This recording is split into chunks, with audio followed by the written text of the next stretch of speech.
쌍둥이는 태어날 때부터 귀가 들리지 않았다.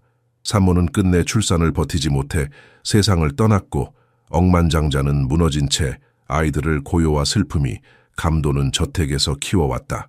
그러던 어느 날 오후 일을 마치고 집에 돌아온 그는 새로 들어온 청소부가 아이들과 함께 부엌에서 춤추는 모습을 목격했다. 그는 몰래 숨어 지켜보았다. 그러나 음악이 멈춘 뒤 일어난 일은 그의 몸을 얼어붙게 했고 자기 눈으로 보고도 믿기 어려운 광경이었다. 여러분이 정말 이 이야기에 몰입하고 계신다면 댓글에 사랑이라고 남겨주세요. 그러면 여러분의 존재를 확인하고 세대를 초월한 사랑을 함께 나눌 수 있습니다. 강남의 가장 높은 언덕에 자리한 강태준의 저택은 마치 슬픔의 얼음으로 굳어버린 듯했다.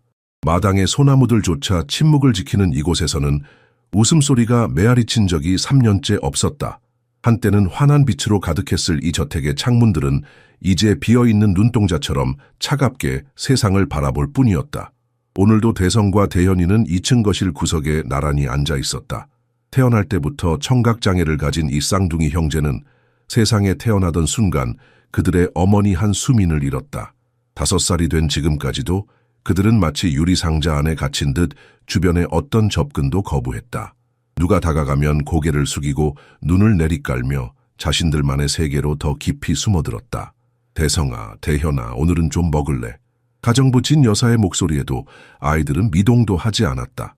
그저 창밖의 어딘가를 멍하니 바라볼 뿐이었다. 진 여사는 한숨을 내쉬며 조심스럽게 간식을 탁자 위에 올려놓았다. 어제도 그제도 손도 대지 않은 간식들처럼 오늘의 것도 그대로 남겨질 것이라는 것을 알면서도 저택의 주인 강태준은 자신의 서재에 틀어박혀 있었다. 재벌가의 장손이자 강그룹의 회장인 그는 겉보기에는 완벽했다. 185cm의 키, 항상 단정하게 다듬어진 검은 머리, 깊은 눈매, 그리고 절대 흐트러짐 없는 맞춤 양복. 하지만 그의 내면은 아내를 잃은 그날부터 깨어진 거울처럼 산산조각 나아 있었다. 태준이 저택의 복도를 걸을 때면 그의 발자국 소리만이 공허하게 울렸다. 그는 자신의 아이들 곁을 지나치면서도 마치 유령을 대하듯 거리를 두었다. 언젠가부터 그는 아이들의 눈을 제대로 마주치지 못했다. 그들의 눈에서 수민의 모습을 보는 것이 너무 고통스러워서였다. 그저 멀리서 바라보며 밥은 먹었니? 라는 의례적인 질문을 던질 뿐이었다. 저택의 모든 방, 모든 복도, 모든 순간에는 슬픔이 진득하게 스며들어 있었다. 꽃병에 꽂힌 화려한 장미조차도 이곳에서는 생기를 잃은 듯했다. 하인들은 발소리를 죽여 걸었고 커튼은 항상 반쯤 닫혀 있어 햇빛이 완전히 들어오지 못했다. 태준은 자신과 아이들을 세상으로부터 철저히 보호하기 위해 높은 담장을 쌓았고 그 안에서 시간은 멈춘 듯했다. 회장님, 새로운 가정교사를 추천해드리고 싶습니다. 비서 김 실장의 말에 태준은 냉담하게 대답했다. 필요 없어. 지금까지 몇 명이나 왔다 갔지? 아무도 아이들에게 다가가지 못했어. 그의 목소리에는 체념과 분노가 섞여 있었다. 사업에서는 불가능을 모르는 강태준이었지만 자신의 아이들에게만은 완전히 무력했다. 그는 최고의 의사들, 최고의 치료사들, 최고의 교육자들을 데려왔지만 누구도 쌍둥이 형제의 침묵을 깨지 못했다. 태준의 마음속에는 점점 더 깊은 절망이 자리 잡았다. 이 냉기와 침묵으로 가득 찬 집에서 모두가 단념하고 있을 때 아무도 예상치 못한 변화의 바람이 불어오기 시작했다. 누구도 알지 못했지만 강저택의 운명은 곧 다른 방향으로 흘러가기 시작할 것이었다. 이수아는 강저택의 대문을 처음 지나던 날 이곳의 무거운 공기가 그녀의 어깨를 짓누르는 것을 느꼈다. 창원의 작은 시장 근처에서 자란 그녀에게 이 거대한 강남의 저택은 마치 다른 세계 같았다. 수아의 집은 항상 시끌벅적했다. 할머니의 라디오에서 흘러나오는 트로트 음악, 아버지의 거친 웃음소리, 이웃들과 나누는 대화, 심지어 가족 간의 다툼조차도 생명력으로 가득 차 있었다. 수아 씨, 이쪽으로 오세요. 아이들 방을 보여드릴게요.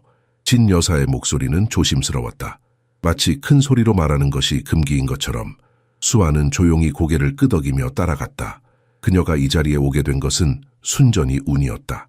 서울대 유아교육과를 졸업한 후 특수교육 연수를 받던 중 우연히 강그룹 인사 담당자의 눈에 띄었던 것이다. 그녀에게는 특별한 이력서도 화려한 경력도 없었다. 그저 아이들을 진심으로 사랑하는 마음과 따뜻한 미소뿐이었다. 아이들은 특별해요. 진 여사가 말을 고르며 속삭였다.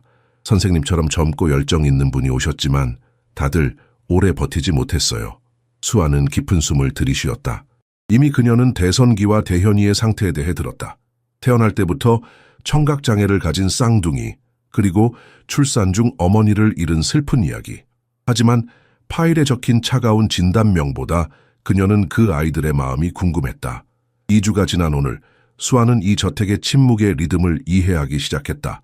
매일 아침 7시 태주는 아이들의 방 앞에 멈춰 서지만 결코 들어가지 않는다. 8시 아이들은 아무 말 없이 아침을 먹는다. 하루 종일 그들은 마치 유령처럼 저택을 떠돌며 누구도 그들에게 다가가지 못한다. 오늘도 좋은 하루 보내세요. 대성가, 대현아. 수아가 부엌에서 점심을 준비하며 말했다. 응답은 없었다. 그저 작은 테이블에 앉아 표정 없이 창밖을 바라보는 두 쌍둥이뿐. 수아의 가슴 속에서 무언가가 요동쳤다. 답답함, 슬픔? 아니, 그것은 더 깊은 것이었다. 그녀는 문득 자신의 가방에서 작은 블루투스 스피커를 꺼냈다. 늘 갖고 다니던 것으로 고향의 시끌벅적한 분위기가 그리울 때면 음악을 틀곤 했다. 그래, 한번 해보자. 그녀는 마음을 다잡고 스피커에 전원을 켰다. 이문세의 광화문 연가가 부엌에 부드럽게 울려 퍼지기 시작했다. 깊고 따뜻한 목소리, 감성이 가득한 멜로디. 수아는 특별한 반응을 기대하지 않았다. 어쩌면 거부감, 어쩌면 무관심을 예상했다. 하지만 예상과 달리 부엌의 공기가 미묘하게 변했다. 대현이가 먼저 고개를 들었다. 그의 작은 눈썹이 살짝 움직였고 입술이 마치 무언가를 묻는 듯 미세하게 떨렸다.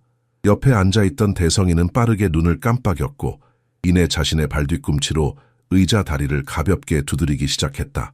음악이 마치 그들의 몸에 스며드는 것 같았고 수아의 심장은 둘 중 하나에게서 작고 연약한 웃음소리가 새어나왔을 때 뛰기 시작했다. 수아의 본능이 멈추지 말라고 말했다. 그녀는 스피커를 조리대 위에 올려두고 리듬에 맞춰 엉덩이를 흔들기 시작했다. 장난스러움을 더하기 위해 움직임을 약간 과장했다. 이것은 이 조용한 부엌에서 특별한 일이 일어나려 한다는 첫 신호였다. 수아는 아이들에게 다가갔다. 그녀는 음악의 리듬에 맞춰 팔을 크게 흔들며 한 바퀴 빙글 돌았다. 대현이가 고개를 갸웃하더니 몸을 앞뒤로 살짝 흔들며 그녀의 움직임을 따라 하려는 듯했다. 그 작은 몸짓에 수아의 가슴이 벅차올랐다. 대성이는 작은 손으로 테이블을 두드리다가 어색하게 의자에서 미끄러져 내려왔다. 그의 다리는 떨리고 있었지만 눈에는 기쁨에 가까운 무언가가 반짝였다. 그 모습에 수아는 숨을 들이켰지만 곧 웃음으로 가리며 한 번 박수를 쳐서 그를 격려했다. 그래, 대성가, 잘하고 있어. 수아가 다시 한 바퀴 돌았다. 그녀의 긴 머리가 움직임을 따라 나부꼈다. 뒤돌아보니 대현이도 의자에서 내려와 있었다. 형에게 뒤처지지 않으려는 듯한 결연한 표정이었다. 아이들의 움직임은 서툴고 불안정했으며 우아함과는 거리가 멀었다. 하지만 그것은 중요하지 않았다. 그들이 움직이고 반응하고 수아가 지금까지 본 적 없는 방식으로 살아있다는 것이 중요했다. 수아는 살짝 무릎을 꿇어 아이들의 눈높이에 맞췄다. 이제 그들의 레벨에서 춤을 추며 작은 발걸음을 격려했다. 대현이의 키득거림이 점점 커졌고 그의 동생도 수줍지만 열심히 따라하려 했다. 대선기가 작은 발을 구르자 그의 웃음소리가 얇고 날카롭지만 진실되게 울려 퍼져 수아의 가슴에 날카로운 통증을 전했다. 이것이 바로 내가 찾던 거야. 수아는 그 순간 형성되는 연결고리를 시험해 보기로 했다. 그녀는 몸을 낮추어 대선기의 작은 손을 잡고 마치 댄스 파트너처럼 좌우로 흔들었다. 그는 잠시 저항하다가 곧 긴장을 풀었다. 그의 눈은 커다랗게 열려 있었고 거의 자랑스러움으로 빛나는 듯했다. 대현이가 수아의 치마를 잡아당겼다. 그도 함께하고 싶어 하는 듯했다. 수아는 한 손을 놓고 대현이의 손도 잡아주었다. 세 사람은 마치 그들만의 무대에 선 3인조처럼 함께 춤을 추었다. 우리 춤꾼들, 수아는 기쁨에 겨워 소리쳤다. 수아는 믿기지 않는 광경에 가슴이 벅찼다. 수년간 이 아이들은 장난감도 게임도 그들의 침묵을 깨려는 모든 시도도 무시해왔다. 그러나 지금 여기 그들은 마치 음악이 항상 그들 안에 있었던 것처럼 단지 그것을 풀어줄 적절한 사람을 기다리고 있었던 것처럼 반응하고 있었다. 부엌은 어떤 치료 세션도 이루지 못한 것을 이루어내고 있었다. 대현이는 마치 비행기처럼 팔을 들어 올리고 좌우로 흔들었고 대성이는 수아의 엉덩이 흔들기를 따라하려 했다. 그의 작은 몸은 박제 맞지 않았지만 결심한 듯한 표정이 역력했다. 수아는 그들과 함께 웃었다. 그들을 비웃는 것이 아니라 그들과 함께 기뻐하는 것이었고 그녀의 기쁨은 그들의 기쁨을 끝없는 순환으로 키워갔다. 수아는 다시 무릎을 꿇고 이마가 거의 대성기의 이마에 닿을 듯 가까이 다가가 그의 발굼을 따라했다. 그는 이번에는 더 크게 웃었다. 그 순수한 소리가 수아의 온 몸을 통과해 그녀의 눈을 뜨겁게 만들었다. 대현이가 그녀의 다른 쪽으로 달려와 박제 맞춰 손뼉을 쳤고 세 사람 모두 움직임과 웃음의 순환에 사로잡혔다. 수아는 이렇게 빨리 느끼리라 예상치 못했던 감정에 가슴이 조여왔다. 애착. 단 2주 만에 그녀는 그들의 껍데기에 있는 균열을 찾으려 노력해왔다. 그들을 연결할 수 있는 단 하나의 불꽃을 찾고 있었다. 그리고 지금 여기 있었다. 음악. 전통적인 의미에서의 듣는 것이 아니었다. 진동, 리듬, 움직임, 연결이었다. 그들은 그것을 느낄 수 있었고 수아도 마찬가지였다. 강저택에 온 이후 처음으로 수아는 이 아이들이 닿을 수 없는 존재가 아니라는 것을 믿게 되었다. 그들은 단지 그들을 그림자에서 이끌어낼 적절한 리듬을 기다리고 있었을 뿐이었다. 바로 이 순간 무언가 특별한 일이 일어나려 할 때 태준이 부엌 문을 열었다. 태준은 부엌 문턱에 얼어붙었다. 그는 오전 회의 자료를 두고 온 것을 가지러 왔을 뿐이었다. 그의 머릿속은 여전히 다음 주 해외 투자자들과의 만남으로 복잡했다. 하지만 눈앞의 광경에 그는 숨을 멈췄다. 손에 들고 있던 서류가 그도 모르게 바닥으로 미끄러져 떨어졌다. 대현과 대성이 그들은 위축되어 있지 않았다. 항상 그랬던 것처럼 벽을 멍하니 응시하고 있지도 않았다. 그들은 움직이고 있었고 웃고 있었다. 대성이의 머리는 억제할 수 없는 기쁨에 뒤로 젖혀져 있었고 그의 작은 손은 여전히 수아의 손가락을 꽉 잡고 있었다. 마치 놓치면 이 모든 것이 사라질까 두려워하는 듯했다. 대현이는 그녀 옆에서 비틀거리며 균형을 잡기 위해 그녀의 팔을 붙잡고 있었지만 똑같이 웃고 있었다. 태준의 가슴에서 무언가가 갑자기 타오르기 시작했다. 그것은 화였을까? 충격이었을까? 아니면 순수한 경이로움이었을까? 그는 알 수 없었다. 다만 그의 아이들이 웃고 있다는 사실, 3년간 침묵 속에 갇혀있던 그의 아들들이 지금 부엌 한가운데서 어색하게 춤을 추고 있다는 사실만이 그의 전체 존재를 흔들었다. 무슨 일이 벌어지고 있는 거죠? 태준의 목소리는 의도한 것보다 더 날카롭게 나왔다. 수아가 놀라서 돌아섰다. 그 순간 아이들은 즉시 멈췄다. 대현이는 아버지를 보자마자 뒤로 물러났고 대성기는 수아의 다리 뒤로 숨었다. 음악은 여전히 흐르고 있었지만 마법은 깨져버렸다. 강 회장님, 수아의 목소리가 떨렸다. 저는 그저 내 허락 없이 무엇을 하고 계신 겁니까? 태준은 감정을 억누르려 애썼지만 그의 목소리는 여전히 동요를 드러냈다. 수아는 재빨리 음악을 껐다. 그러나 그녀의 눈에서는 겉보다는 결의가 빛났다. 아이들이 반응했어요. 그들은 음악을 느낄 수 있어요. 진동을, 리듬을요. 태준은 그 말이 의미하는 바를 완전히 이해하지 못했다. 그는 아이들을 바라보았다. 이제 그들은 다시 조용해졌지만 여전히 수아의 가까이에 서 있었다. 평소라면 누군가가 그들에게 다가가면 즉시 물러났을 것이다. 하지만 지금 그들은 그저 조용히 서 있었고 대현이는 심지어 수아의 손을 잡고 있었다. 어떻게 태준은 말을 잇지 못했다. 수아는 깊은 숨을 들이마셨다. 그들은 들을 수 없을지 모르지만 느낄 수는 있어요. 음악의 진동, 리듬, 그리고 기쁨을요. 태준은 자신의 아들들을 다시 한번 바라보았다. 그들의 눈에서 무언가 새로운 것을 보았다. 살아있음. 오랫동안 그 눈동자들은 비어 있었다. 하지만 지금 그곳에는 작은 불꽃이 타오르고 있었다. 계속 진행하세요. 태준의 말은 명령이라기보다 부탁에 가까웠다. 그는 천천히 뒤로 물러나 부엌 문 옆 그림자 속으로 숨었다. 그곳에서 그는 관찰할 수 있었다. 참여하지는 않으면서 수아는 천천히 음악을 다시 틀었다. 처음에는 아이들이 망설였다. 그들은 아버지를 향해 불안한 시선을 던졌다. 하지만 수아가 다시 춤을 추기 시작하자 서서히 그들도 움직이기 시작했다. 태준은 숨을 죽인 채 지켜보았다.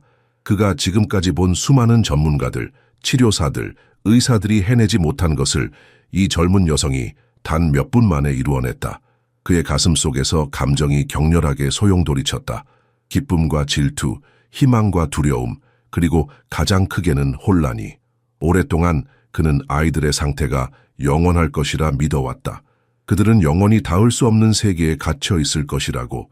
하지만 지금 그의 앞에서 불가능이 무너지고 있었다. 대현이가 웃을 때 그것은 마치 수민의 웃음소리 같았다. 태준의 가슴이 조여왔다. 그는 아무 말도 하지 않고 조용히 부엌을 빠져나왔다. 하지만 그의 마음속에서는 폭풍이 일고 있었다. 그는 자신의 사무실로 돌아가 문을 닫았다. 하지만 오늘 처음으로 오랜 시간 동안 그는 일에 집중할 수 없었다. 태준은 창가에 서서 자신의 넓은 정원을 내려다보았다. 그러나 그의 시선은 초록빛 잔디나 정교하게 다듬어진 소나무를 보고 있지 않았다. 그는 여전히 부엌에서 목격한 장면을 떠올리고 있었다.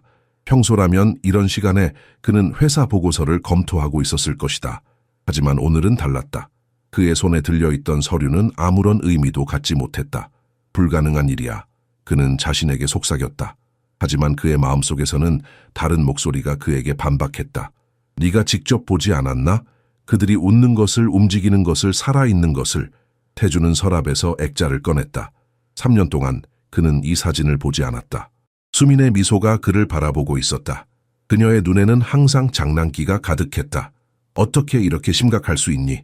그녀는 항상 그에게 물었다. 그는 강그룹의 후계자로서 모든 것을 통제하고 계획해야 한다고 믿었다. 그리고 수민은 그의 삶에 춤과 노래와 웃음을 가져왔다. 그녀가 떠난 후 그는 모든 음악, 모든 소리, 모든 색채를 자신의 세계에서 지웠다.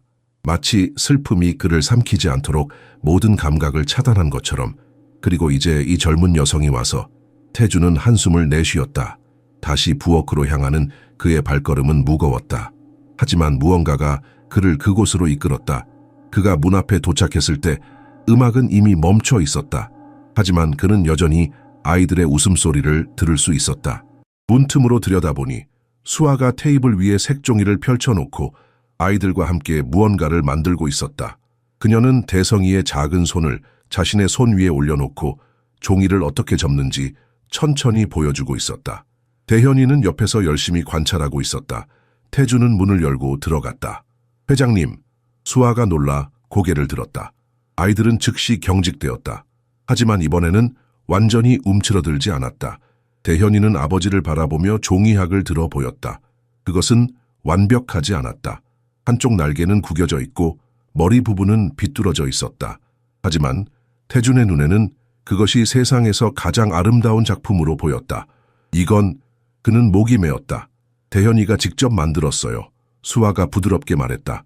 음악이 멈춘 후에도 그들은 계속 소통하고 싶어 했어요.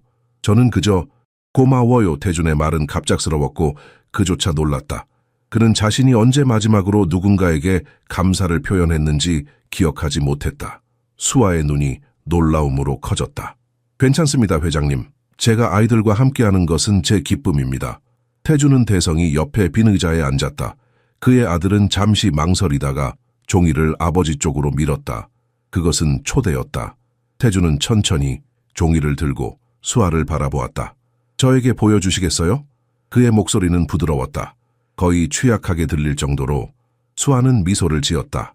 그녀는 태준의 손에 종이를 올려놓고 천천히 접는 방법을 보여주기 시작했다. 그의 손가락은 생각보다 더 뻣뻣했다. 계약서에 서명하고 타인의 운명을 결정하는 데 익숙한 이 손은 작은 종이학을 접는 데 서툴렀다.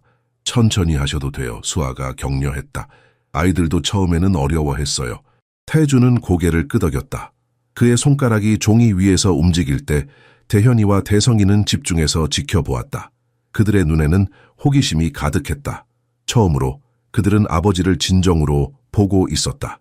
태준은 마지막 접기를 끝내고 불완전한 종이학을 들어 올렸다. 됐나요? 수아는 따뜻하게 미소 지었다. 완벽해요, 회장님. 그 순간 대선기가 작은 손을 뻗어 아버지의 종이학을 만졌다.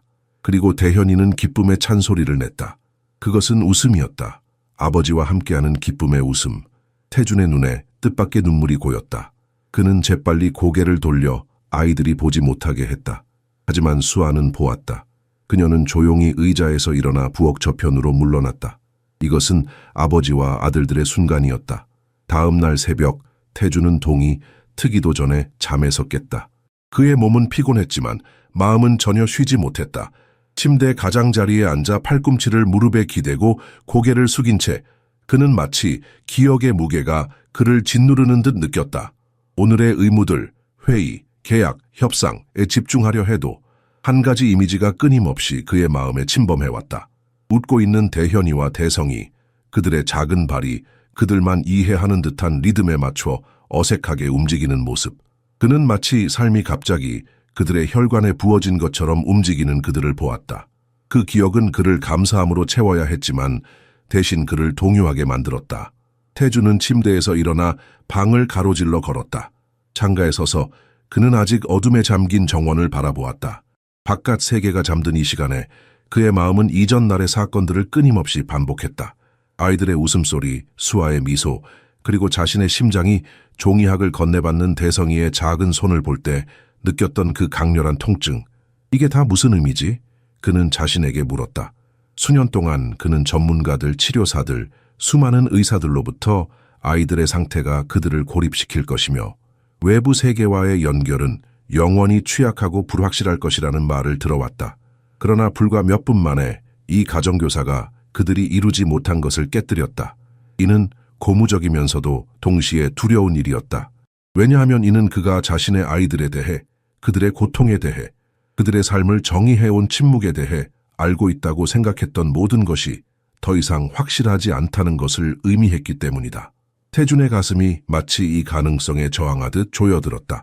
그는 계속해서 방을 서성거렸고 그 장면을 반복해서 떠올리며 그것을 우연이라고 일축할 수 있는 무언가를 찾았다. 하지만 그것은 그를 놓아주지 않았다. 그것은 마치 가시처럼 그의 내면에 박혀 있었다. 해가 뜨기 시작했을 때 태주는 샤워를 하고 평소보다 더 신중하게 양복을 골랐다. 완벽한 외모, 완벽한 통제. 이것들은 항상 그의 갑옷이었다. 하지만 오늘 거울 속 자신의 눈에서 그는 평소에 볼 수 없는 불안정함을 보았다. 아래층에 내려갔을 때 그는 부엌에서 수아가 조용히 노래를 흥얼거리며 아침 식사를 준비하는 소리를 들었다. 대현이와 대성기는 작은 테이블에 앉아 있었는데 평소에는 관심도 보이지 않던 장난감을 가지고 놀고 있었다. 그들은 마치 리듬을 닮은 무언가로 블록을 테이블에 부딪히고 있었다. 태주는 문간에 서서 그 장면을 지켜보았다. 그의 목이 갑자기 조여오는 것을 느꼈다. 하지만 그 감정을 인정하는 대신 그는 항상 그를 단단하게 지탱해주는 통제의 물결에 의지했다.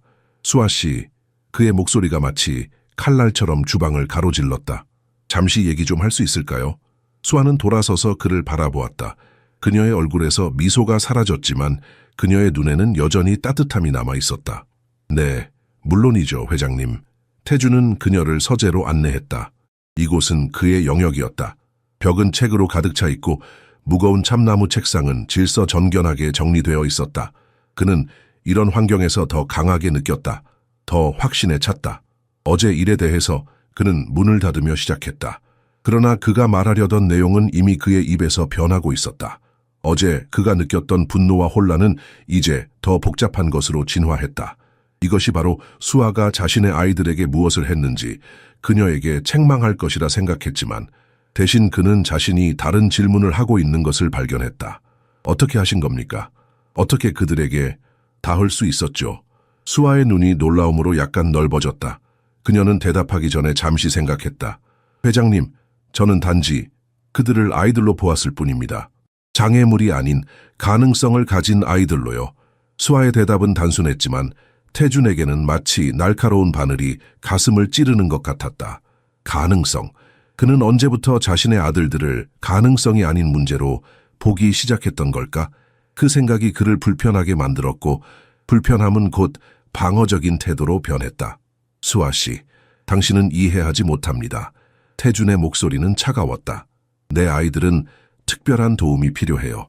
그들에게는 전문가의 구조화된 치료가 필요하지 즉흥적인 춤이나 음악 같은 것이 아닙니다.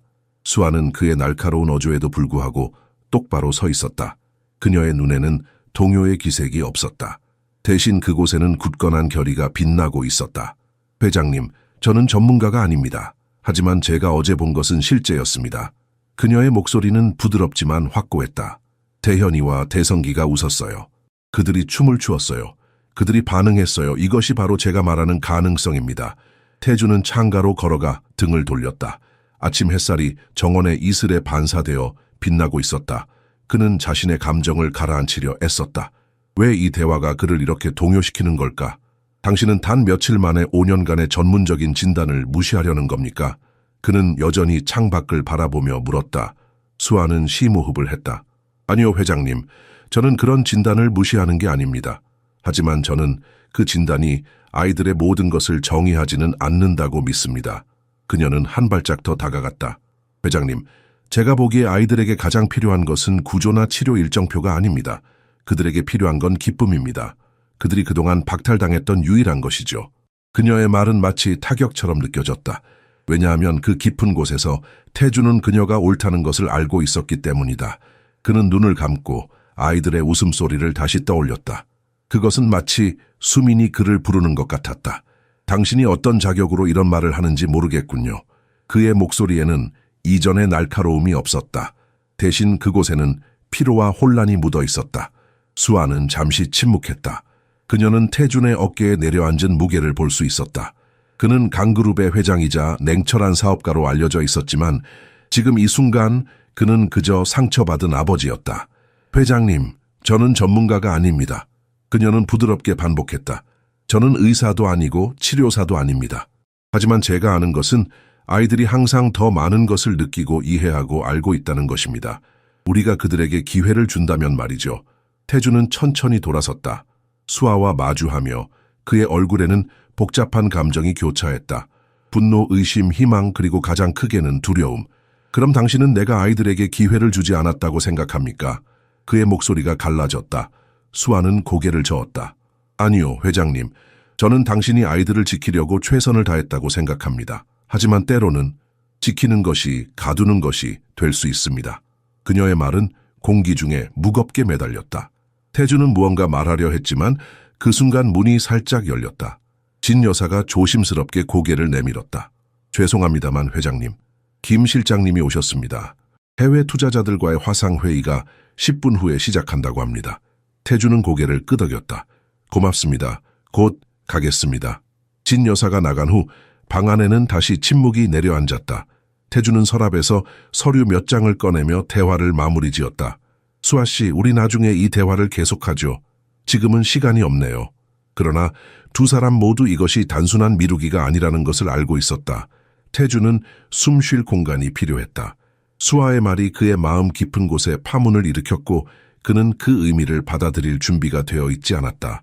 수아는 공손히 고개를 숙였다. 물론입니다, 회장님. 좋은 하루 되세요. 그녀가 문을 닫고 나갈 때 태주는 의자에 무겁게 앉았다. 그의 가슴 속에서는 전쟁이 벌어지고 있었다. 자존심과 욕망, 고통과 가능성 사이의 전쟁. 태주는 그날 오후 늦게 자신의 사무실에 틀어박혔다. 서류 더미가 책상 위에 펼쳐져 있었고 숫자와 그래프가 그의 주의를 요구하고 있었다. 하지만 그의 손에 든 만년필은 종이 위에서 쓸모없이 맴돌았고 그의 생각은 계속해서 아침의 대화로 되돌아갔다. 가두는 것. 그는 혼자 중얼거렸다. 수아의 말이 그의 머릿속에서 메아리 쳤다. 그는 정말로 아이들을 가두고 있었던 걸까? 아니, 그는 그저 그들을 보호하고 있었을 뿐이다. 그들에게 최고의 의사, 최고의 치료사, 최고의 교육을 제공하기 위해 자신의 부와 권력을 사용했다. 그는 그들을 돕기 위해 할 수 있는 모든 것을 했다. 태주는 만년필을 내려놓고 의자에 깊이 몸을 기댔다.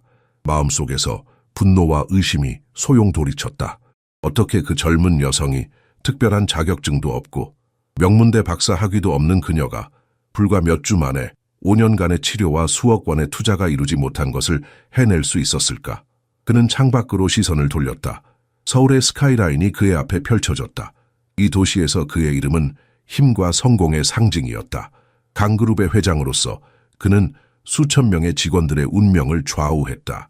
그는 위기에 처한 회사들을 구했고 불가능해 보이는 거래들을 성사시켰다. 그러나 자신의 아들들에게는 그는 완전히 무력했다. 회장님, 오후 회의 자료입니다. 비서가 조용히 노크 후 들어와 서류 더미를 올려놓았다. 김 실장, 오늘 일정을 모두 취소해 주세요. 태준의 갑작스러운 결정에 비서는 놀랐지만 아무 말 없이 고개를 숙였다. 네, 회장님. 건강이 좋지 않으신가요? 태주는 한숨을 내쉬었다. 그저 생각할 시간이 필요합니다. 비서가 나간 후 태주는 서랍에서 작은 사진첩을 꺼냈다. 그것은 5년 동안 열어본 적이 없는 것이었다. 천천히 페이지를 넘기자 수민의 미소가 그를 바라보았다. 그녀는 항상 빛나는 존재였다. 대학에서 그를 처음 만났을 때 그녀의 웃음소리는 그를 사로잡았다. 그녀는 그의 차가운 외면 아래에 숨겨진 따뜻함을 볼 수 있는 유일한 사람이었다. 어떻게 해야 할지 모르겠어, 수민아. 그는 사진에 속삭였다. 아이들이 필요한 것을 내가 주지 못하고 있는 걸까? 그는 아이들의 침묵이 영원할 것이라고 생각했었다. 그것은 가슴 아픈 현실이었지만 적어도 예측 가능했다. 그러나 이제 수아가 그들의 세계에 균열을 일으켰고 그 균열을 통해 빛이 새어 들어오고 있었다. 그 빛은 희망이었고 희망은 위험했다. 희망은 새로운 상처의 가능성을 의미했다. 만약 그것이 일시적인 것이라면 그는 자신에게 물었다. 만약 그들이 다시 침묵 속으로 돌아간다면, 내가 또 그들을 잃는다면, 이 생각은 그를 두려움으로 채웠다. 수민을 잃은 후 그는 2번 다시 그런 고통을 겪지 않겠다고 맹세했다. 그래서 그는 자신의 마음을 닫았고 아이들도 같은 방식으로 보호하려 했다. 태주는 천천히 일어나 창가로 걸어갔다. 해가 지고 있었고 서울의 불빛이 하나둘 켜지기 시작했다. 그의 사무실에서 바라보는 도시는 항상 그에게 힘을 주었다. 하지만 오늘 그것은 그저 멀게만 느껴졌다. 그는 곧 결정을 내려야 한다는 것을 알았다. 수아의 방식을 받아들이고 아이들이 변화할 수 있다는 가능성을 인정할 것인가, 아니면 전문가들의 의견을 고수하고 안전한 예측 가능성 속에 머무를 것인가. 두 선택 모두 위험했다. 두 선택 모두 그의 마음에 두려움을 심었다. 그의 휴대폰이 울렸다. 집에서 온 전화였다. 네, 진 여사. 그의 목소리는 피로했다. 회장님, 아이들이 저녁을 먹고 있는데 오늘은 조금 다릅니다. 진 여사의 목소리에는 놀라움이 깃들어 있었다. 어떻게 다르죠? 그들이 수아 선생님과 함께 웃고 있어요. 대선기가 음식을 가지고 놀고 있는데 보통 같으면 제가 말렸을 텐데 회장님, 그가 처음으로 즐겁게 식사를 하고 있어요. 태준의 가슴이 조여왔다. 그는 눈을 감고 깊은 숨을 들이마셨다. 곧 집에 갈게요. 전화를 끊은 후 태준은 자신의 책상으로 돌아와 서류들을 정리했다. 그의 손이 미세하게 떨리고 있었다. 그는 변화를 두려워했다. 하지만 더 두려운 것은 아마도 변화하지 않는 것이었을지도 모른다. 시간이 흐름에 따라 강저택의 고요한 일상은 조금씩 변화하기 시작했다. 태준이 예상했던 방식과는 전혀 다른 방향으로. 수아는 마치 평범한 집안일조차 무대로 변모시키는 재능이 있는 것 같았다. 빨래를 개는 일은 더 이상 무의미한 작업이 아니었다. 수아의 손 안에서 양말은 갑자기 목소리를 가진 인형이 되었고 셔츠는 대현이나 대성기의 어깨에 두르면 영웅의 망토가 되었다. 슈퍼 대성이가 하늘을 날아갑니다.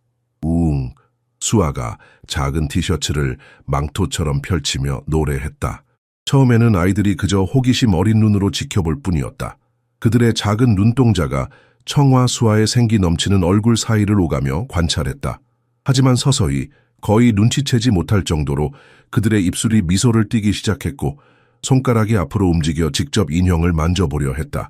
진공 청소기로 바닥을 청소하는 일은 이제 단순한 먼지 제거가 아니었다. 그것은 대현이를 너무 웃게 해서 결국 카펫에 쓰러지게 만드는 경주가 되었다. 자, 누가 먼저 저 구석까지 갈 수 있을까요? 수아는 청소기 봉을 지팡이처럼 들고 선언했다. 대성이는 불안정하지만 결연한 표정으로 짧은 다리로 앞으로 나아갔고 대현이는 어색하게 나무 바닥을 울리며 뒤쫓아갔다. 태주는 한 번은 문간에 서서 팔짱을 끼고 이 모든 것이 혼란스럽고 구조가 필요한 집에서는 불필요한 무질서라고 스스로를 설득하려 했다. 하지만 그의 아이들을 바라보면서 노력으로 상기된 얼굴과 수에게 서툰 손짓을 계속하라고 신호하는 모습을 보면서 그의 엄격한 표정이 흔들렸다. 그들의 웃음소리는 그의 내면에서 무언가를 끌어당기는 리듬을 가지고 있었다. 수미는 한때 그가 너무 진지하다고 삶이 어질러지는 것을 결코 허용하지 않는다고 놀렸었다. 지금 아이들이 바닥에서 웃으며 수아의 다리를 붙잡는 모습을 보면서 태주는 이 집이 얼마나 바로 그 삶 자체를 박탈당했는지 깨달았다. 회장님, 이것 좀 보세요. 어느 날 오후 수아가 대성이의 그림을 들어 보였다. 그것은 그저 원과 선으로 이루어진 혼란스러운 낙서에 불과했지만 수아의 눈에는 무언가 더 큰 의미가 있는 것 같았다. 이게 뭔가요? 태준이 그림을 자세히 살펴보며 물었다. 대선기가 자신의 이름을 그렸어요. 수아가 부드럽게 말했다. 한글로요. 우리가 함께 연습했어요. 태준은 다시 그림을 바라보았다. 이제 그는 그것을 볼 수 있었다. 삐뚤삐뚤하고 불완전하지만 분명히 대성이라는 글자의 흔적이 있었다. 그는 목이 메었다. 대성이가 그는 말을 잇지 못했다. 수아는 고개를 끄덕였다. 네, 그는 아주 열심히 했어요. 대현이도 시도하고 있어요. 저녁 식사 시간도 변했다. 예전에는 침묵 속에서 기계적으로 이루어졌던 것이 이제는 작은 의식이 되었다. 아이들은 여전히 말을 하지 않았지만 그들의 표정은 더 이상 공허하지 않았다. 때때로 그들은 서로를 바라보며 작은 웃음을 교환했고 간혹 수아나 진 여사를 향해 손짓을 했다. 그리고 때로는 아주 드물게 태준을 바라보기도 했다. 처음에는 그저 짧은 시선이었다. 아버지가 식탁에 앉을 때 잠깐 올려다보는 정도. 하지만 그것은 태준의 마음을 끓게 만들기에 충분했다. 왜냐하면 그 눈빛 속에는 인식이 있었기 때문이다. 그들은 그를 보고 있었다. 어느 날 저녁, 대현이가 갑자기 숟가락을 떨어뜨리고 테이블 위로 손을 뻗었다. 태준은 즉각적으로 경직되었다. 그의 아들이 무엇을 원하는지 그는 알 수 없었다. 대현이는 계속해서 손을 뻗고 손가락으로 무언가를 가리켰다. 소금이요? 수아가 부드럽게 말했다. 그가 소금을 원해요. 태준은 망설였다. 그런 다음 천천히 그는 소금통을 아들에게 건넸다. 대현이의 손가락이 그의 손을 스쳤을 때 태준은 그 접촉이 전기처럼 느껴졌다. 대현이는 그에게 고맙다는 표정으로 고개를 끄덕였다. 그 순간 태준은 자신의 눈에 눈물이 고이는 것을 느꼈다. 그는 재빨리 냅킨으로 입을 닦아 감정을 숨겼다. 하지만 그의 가슴 속에서 무언가가 움직이기 시작했다. 수년간 얼어붙어 있던 무언가가 이제 서서히 녹고 있었다. 내일은 그가 갑자기 말했다. 모두가 그를 바라보았다. 내일은 날씨가 좋으면 어쩌면 우리가 함께 공원에 갈 수도 있겠네요. 수아의 얼굴에 미소가 번졌다. 진 여사는 놀라움에 숟가락을 떨어뜨렸다. 그리고 아이들 그들의 눈은 커졌고 그들의 작은 입술이 모양으로 둥글게 열렸다. 그날 밤 태준은 오랜만에 깊고 평화롭게 잠들었다. 그의 꿈속에서 수민이 웃고 있었다. 어느 저녁 아이들이 잠들고 저택이 다시 평소의 고요함에 잠긴 후 수아는 거실에 남아 있었다. 그녀는 쌍둥이들이 카펫 위에 흩어놓고 간 장난감들을 정리하고 있었다. 아이들이 마침내 이렇게 마음껏 놀 수 있을 만큼 자신감을 갖게 되었다는 생각에 그녀는 미소 지었다. 수아가 소파 밑으로 굴러간 작은 공을 집으려고 몸을 숙였을 때 그녀의 눈은 우연히 옆 선반 위에 놓인 무언가를 발견했다. 호기심에 그녀는 발끝으로 서서 팔을 뻗어 높은 선반에서 은색 액자를 끌어내렸다. 그 테두리는 먼지로 흐려져 있었다. 그녀는 블라우스 자락으로 유리를 닦았다. 그곳에는 더 젊었을 때의 태준의 사진이 있었다. 그녀가 한 번도 본 적 없는 방식으로 환하게 웃고 있었고 그의 손은 빛나는 눈으로 따뜻함을 발산하는 아름다운 여성의 손과 얽혀 있었다. 수민이었다. 비록 한 번도 만난 적은 없지만 수아는 저택에 남아있는 침묵과 태준의 눈에 깃든 무거움을 통해 그녀를 알고 있는 것 같았다. 사진 속의 수민은 상상했던 것보다 훨씬 생기 넘쳤다. 그녀의 미소는 사진 전체를 밝게 만들었고 태준을 바라보는 그녀의 눈빛에는 깊은 사랑이 담겨 있었다. 수아는 자신도 모르게 사진을 가슴에 꼭 안았다. 이 한 장의 사진이 이 집의 모든 슬픔과 침묵의 기원을 설명하는 것 같았다.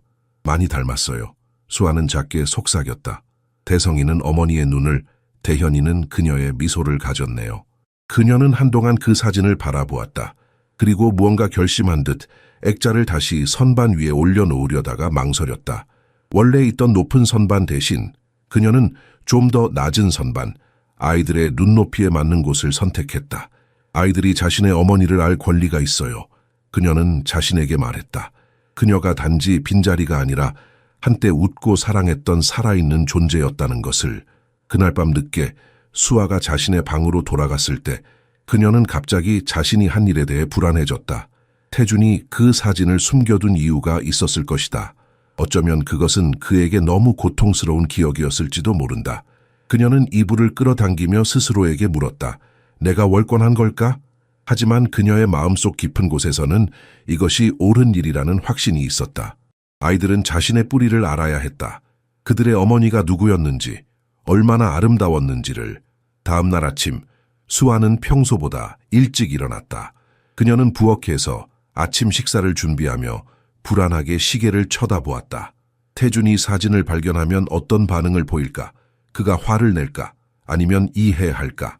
아이들이 깨어나 아침을 먹기 위해 내려왔을 때 수아는 그들의 행동을 관찰했다. 처음에는 평소와 같았다. 그들은 조용히 테이블에 앉아 죽을 먹었다. 하지만 식사를 마치고 거실로 향하던 대현이가 갑자기 멈춰섰다. 그는 새로 놓인 사진 앞에 서서 마치 그 아내 얼굴을 기억해내려는 듯 고개를 갸웃거렸다. 수아는 심장이 빠르게 뛰는 것을 느꼈다. 그녀는 개입하지 않고 조용히 지켜보기로 했다. 대현이는 천천히 손을 들어 사진을 가리켰다. 그리고 그의 입에서 희미한 소리가 새어나왔다. 그것은 단어가 아니었지만 분명히 의도적인 소리였다. 대선기도 형의 행동에 흥미를 보이며 다가왔다. 두 아이는 나란히 서서 사진을 바라보았다. 그들의 작은 눈은 호기심으로 가득 차 있었다. 내 어머니란다. 수아가 부드럽게 말했다. 너희 엄마 아주 예쁘시지? 대현이가 고개를 끄덕였다. 놀랍게도 대성이는 작은 손을 뻗어 사진을 만졌다. 그의 손가락이 수민의 얼굴을 부드럽게 쓰다듬었다. 그 순간 태준이 계단을 내려오는 소리가 들렸다. 수아는 숨을 들이마셨다. 너무 늦었다. 그가 이 장면을 보게 될 것이다. 그녀는 자신의 결정에 대한 결과를 받아들일 준비를 했다. 태준이 거실 입구에 나타났을 때 그는 아이들이 사진 앞에 서 있는 모습을 보고 얼어붙었다. 그의 얼굴에서 모든 혈색이 빠져나갔다. 이게 무슨... 그의 목소리는 거의 들리지 않을 정도로 작았다. 수아는 용기를 내어 앞으로 나섰다. 죄송합니다, 회장님. 제가 어제 이 사진을 발견했어요. 아이들이 자신의 어머니를 알아야 한다고 생각했습니다. 태준의 눈은 사진, 아이들, 그리고 수아 사이를 오갔다. 그의 표정은 읽기 어려웠다. 분노? 슬픔? 아니면 그저 충격? 대현이가 갑자기 아버지를 향해 돌아섰다. 그의 작은 손이 사진을 가리켰고 그의 입에서 다시 그 희미한 소리가 새어나왔다. 마치 질문을 하는 것처럼. 태준은 움직일 수 없는 듯했다. 그는 단지 그곳에 서서 아들의 눈을 바라보았다. 수아는 그들 사이에 무언가가 전달되는 것을 느꼈다. 무언의 이해, 공유된 상실감. 그리고 태준은 놀랍게도 고개를 끄덕였다. 그래, 그의 목소리는 떨렸다. 그분이 너희 어머니셨어. 그 순간 수아는 자신이 한 일이 옳았다는 것을 확신했다. 비록 고통스러울지라도 이 가족은 과거를 직면할 필요가 있었다. 치유는 그렇게 시작되는 것이었다. 그분이 너희 어머니셨어. 태준의 말은 공기 중에 무겁게 걸려 있었다. 그는 천천히 아이들에게 다가갔다. 걸음마다 그의 발이 카펫 위에 깊게 파묻히는 듯했다. 5년간 그는 수민의 사진을 아이들에게서 숨겨왔다.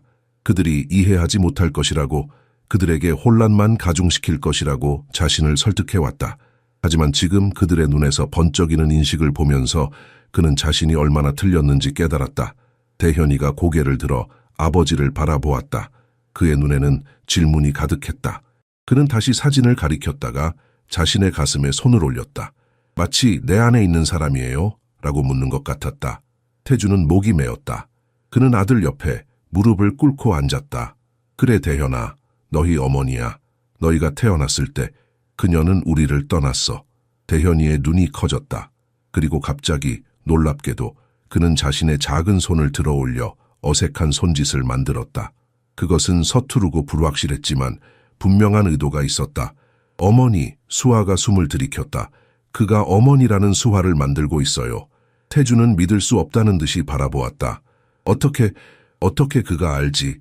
제가 몇 가지 기본적인 수화를 가르쳐 왔어요. 수아가 조용히 인정했다. 매일 밤 책을 보며 연습했고 낮에는 아이들과 함께 시도했어요. 대성기도 형의 손짓을 따라 하려 했다. 그의 움직임은 더 서툴렀고 손가락이 제대로 자리를 잡지 못했다.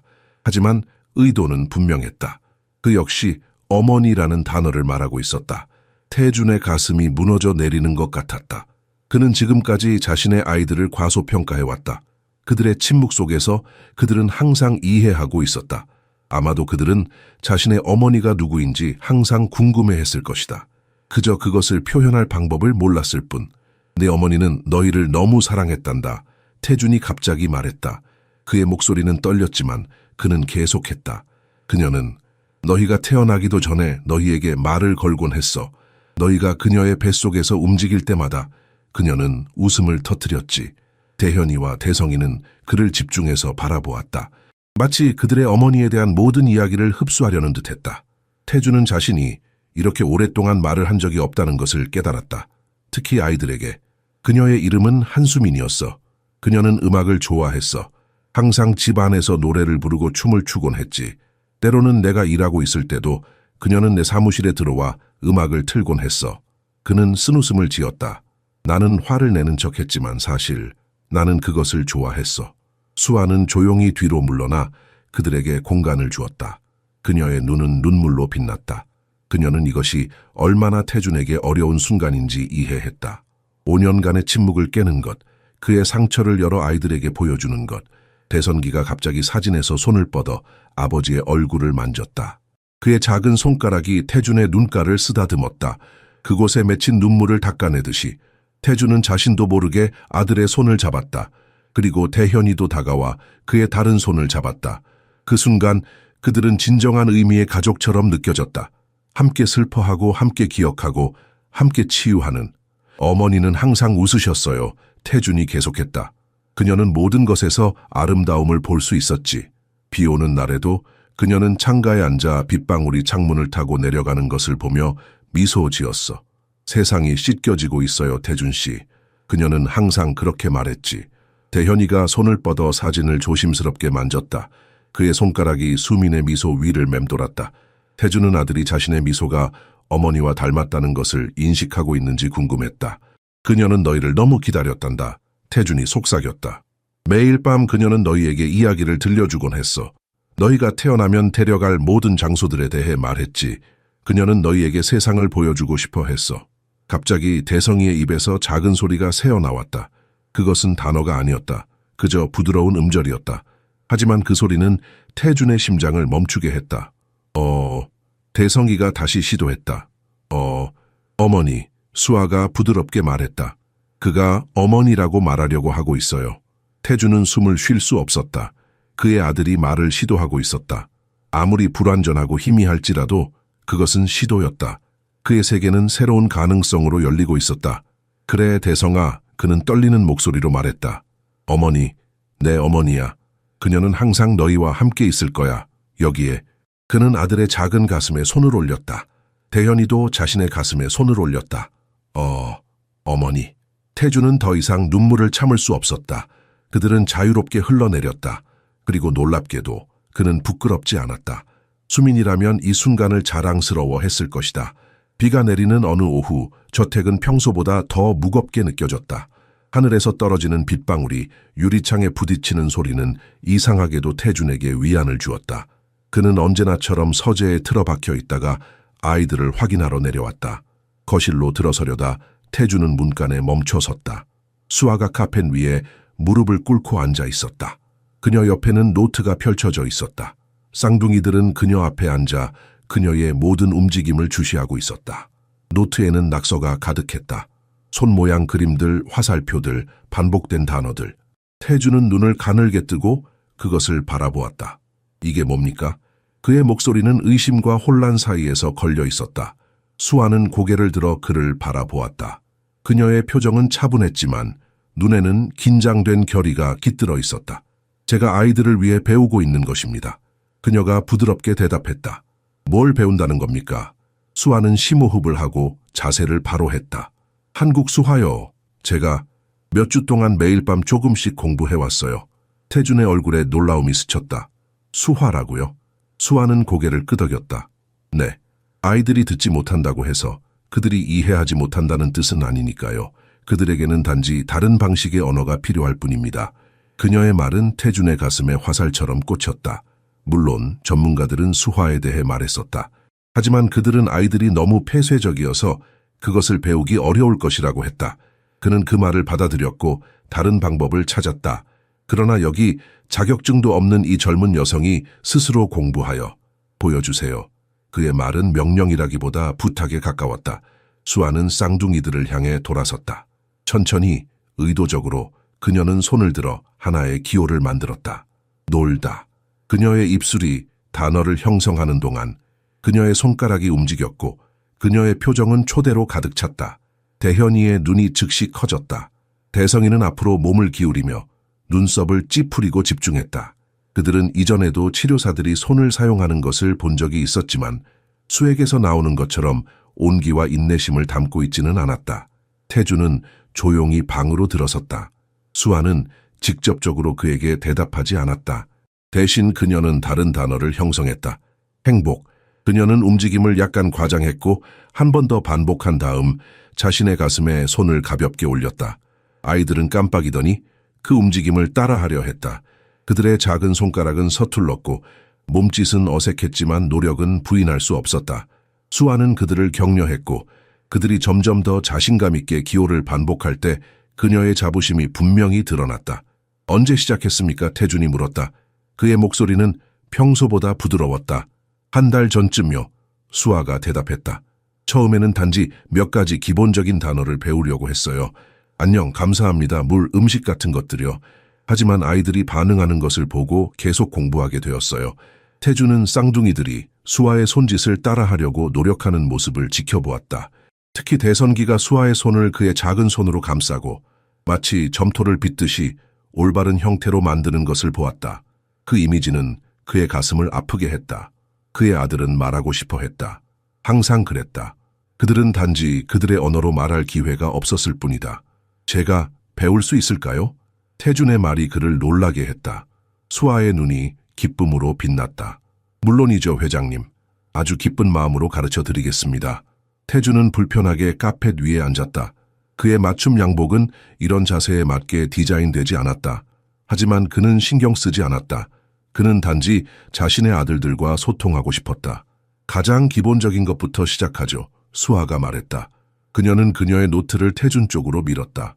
노트에는 손 모양 그림 아래 한글이 깔끔하게 적혀 있었다. 아버지, 어머니, 사랑해요, 행복, 슬픔, 놀다 먹다, 그리고 몇 가지 기본적인 동물 이름들. 수아의 필체는 둥글고 명확했으며 각 그림에는 화살표와 추가 설명이 붙어 있었다. 이걸 매일 밤 공부하신 겁니까? 태준이 물었다. 그녀가 들인 시간과 노력에 감동받았다. 수아는 부끄러워하며 고개를 끄덕였다. 아이들은 세상과 연결될 권리가 있어요, 회장님. 그들이 이해할 수 있는 방식으로요.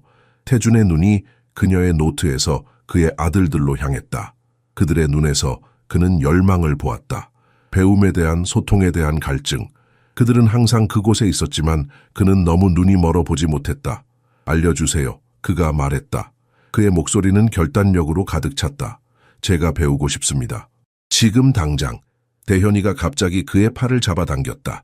아들의 얼굴에는 희망이 빛났다. 태준은 아들의 손을 잡았다. 아빠가 배울게, 대현아. 약속할게. 처음으로 태준은 자신이 정말로 아버지가 된 것 같은 느낌이 들었다. 단지 이름만이 아니라 그 역할의 모든 의미를 담은. 태준은 수화를 배우는 것이 이렇게 어려울 줄 몰랐다. 그의 손은 계약서에 서명하고 보고서를 넘기고 회의 중에 권위 있게 제스처를 취하는 데 익숙했다.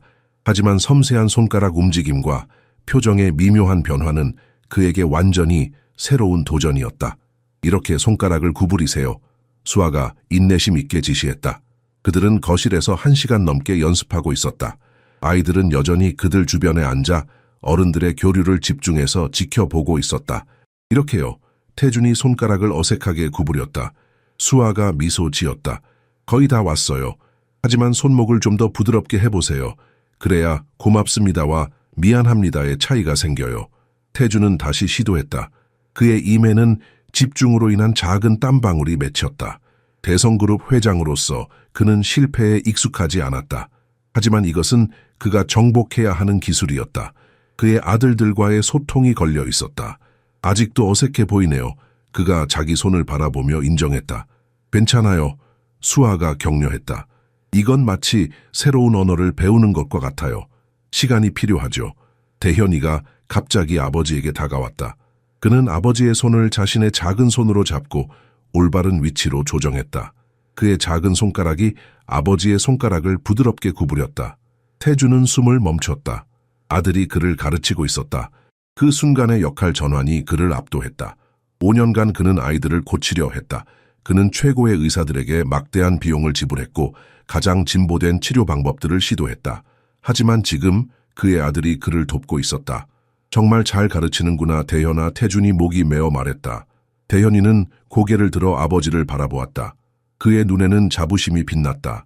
그는 아버지의 손을 다시 조정한 다음 자신도 같은 기호를 만들었다. 사랑해요, 예요. 수아가 부드럽게 설명했다. 그가 사랑해요라고 말하고 있어요. 태준의 가슴이 조여왔다. 그의 아들이 그에게 사랑해요라고 말한 것은 이번이 처음이었다. 아니, 어쩌면 아들은 항상 그렇게 말하고 싶어 했을지도 모른다. 단지 태준이 들을 방법을 몰랐을 뿐. 나도 널 사랑한다. 태준이 말했다. 그리고 그는 수아를 바라보았다. 어떻게 아빠도 널 사랑해라고 표현하나요? 수아는 미소 지으며 천천히 동작을 보여주었다. 태준은 집중해서 따라했다. 처음에는 어색했지만 두 번째 시도에서 그는 동작을 더 부드럽게 만들었다. 대현이의 얼굴이 환하게 빛났다. 그는 아버지의 손짓을 보고 두 손으로 박수를 쳤다. 그리고 갑자기 대선기도 앞으로 나왔다. 그는 이제까지 더 조심스럽고 내성적이었다. 하지만 지금 그는 형제와 아버지 사이의 교류에 참여하고 싶어 했다. 대선기가 천천히 자신의 손을 들어 올려 아빠라는 기호를 만들었다. 그의 손가락은 불안정했지만 의도는 명확했다. 그리고 그 다음에 그는 사랑해요라는 기호를 만들었다. 태준은 더 이상 감정을 억제할 수 없었다. 그는 쌍둥이들을 품에 안았고 그들의 작은 머리를 자신의 어깨에 묻게 했다. 수아는 이 가족의 순간을 존중하며 뒤로 물러났다. 저기요. 태준이 그녀를 부르자 수아는 멈췄다. 함께 있어주세요. 당신이 이 모든 것을 가능하게 했으니까요. 수아의 눈이 눈물로 빛났다. 그녀는 고개를 끄덕이며 다시 그들 가까이로 다가왔다. 대현이가 손을 뻗어 그녀의 손을 잡았고 그들은 작은 원을 형성했다. 이 수아들을 모두 어떻게 알았지? 태준이 수에게 물었다. 진실을 말하자면 그녀가 부드럽게 웃으며 대답했다. 처음에는 유튜브 비디오를 통해 배웠어요. 그 다음엔 대학 도서관에서 책을 빌렸고요. 그리고 마지막으로 제 사촌이 청각장애인 학교에서 일하는데 그녀가 도움을 주었어요. 태준은 감동받았다. 그녀의 헌신, 그녀의 결심, 그리고 무엇보다도 그녀의 믿음에 그녀는 아이들의 능력을 한순간도 의심하지 않았다. 태준이 모든 희망을 포기했을 때도 그녀는 흔들리지 않았다. 더 많이 배우고 싶어요. 태준이 결심에 찬 목소리로 말했다. 모든 것을 배우고 싶어요. 그들과 제대로 대화하고 싶어요. 수아는 미소 지었다. 천천히 가요, 회장님. 하나씩 배울 겁니다. 그리고 아이들도 함께 배울 거예요. 우리 모두 함께 배우는 거예요. 태준은 고개를 끄덕였다. 함께. 그 단어가 그의 마음속에서 울렸다. 그는 너무 오랫동안 혼자였다. 자신의 슬픔 속에, 자신의 두려움 속에, 자신의 무력감 속에 갇혀. 하지만 지금 그는 다시 함께의 의미를 배우고 있었다. 그는 대현이를 바라보고 그 다음에 대선기를 바라보았다. 그리고 그는 그들의 눈에서 자신을 보았다. 아들들은 그의 눈을 가지고 있었다. 그의 인매를 가지고 있었다. 하지만 그들의 미소, 그것은 순전히 수민의 것이었다. 내일 더 연습해요, 그가 제안했다. 매일 조금씩이요. 대현이와 대성이는 기쁨에 찬 표정으로 고개를 끄덕였다. 태준의 마음에 따뜻함이 퍼졌다. 이것이 바로 희망이라는 감정인가 그는 생각했다. 이렇게 밝고 가볍고 그러면서도 동시에 이렇게 강력한 희망이 태준의 가슴에 조심스럽게 뿌리내리기 시작했지만 그와 함께 깊은 불안도 자라났다. 매일 밤 수화를 연습하고 아이들과 소통하는 방법을 배우는 것은 그에게 형언할 수 없는 기쁨을 주었다. 하지만 사업가로서 그는 항상 확인과 검증을 중요시했다. 그는 이 변화가 실제인지 지속 가능한지 알고 싶었다. 명동의 유명한 소아신경과 전문의 박성호 교수는 쌍둥이들이 태어난 이후 줄곧 그들을 담당해 왔다. 정기 검진 일정이 잡혔을 때 태준은 이것을 그의 조심스러운 희망을 확인할 기회로 보았다. 방문 당일 아침 그는 평소보다 더 일찍 일어나 정성껏 아이들의 옷을 골랐다. 오늘 특별한 날이네. 태준이 대현이의 셔츠 단추를 채우며 말했다. 박 교수님을 만나러 가는 거야. 우리가 얼마나 발전했는지 보여드릴 수 있을까? 대현이는 고개를 갸웃했지만 눈빛은 맑았다. 태준은 아들의 반응에서 이해를 읽을 수 있었다. 그는 대성이에게도 같은 말을 했고 두 아이 모두에게 의사라는 수화를 보여주었다. 수화가 전날 밤 그에게 가르쳐준 것이었다. 회장님, 너무 기대하지 마세요. 수아가 조심스럽게 조언했다. 아이들은 새로운 환경에서 긴장할 수 있어요. 특히 병원은 그들에게 좋은 기억이 없는 곳이니까요. 태주는 고개를 끄덕였지만 그의 가슴은 이미 희망으로 부풀어 있었다. 마침내 그는 세상에, 특히 박 교수에게 자신의 아이들이 진전을 보이고 있다는 것을 증명할 수 있을 것이다. 명동의 고급 의원에 도착하자 간호사들은 공손하게 인사했다. 태준의 이름은 이곳에서도 무게를 지녔다. 대성그룹의 회장으로서 그는 이 병원에 상당한 기부를 해왔다. 강 회장님, 어서 오세요. 박 교수가 미소 지으며 진료실 문을 열었다. 60대 중반의 그는 소아신경학 분야에서 최고로 꼽히는 권위자였다. 그의 흰 가운과 금태 안경은 신뢰감을 주었고 온화한 미소는 많은 부모들에게 위안이 되었다. 박 교수님 안녕하세요. 태준이 공손히 인사했다. 오늘은 특별한 소식이 있습니다. 박 교수는 안경을 올리며 관심을 보였다. 그렇군요. 들어보죠. 태준은 지난 몇 주간의 발전에 대해 열정적으로 설명했다.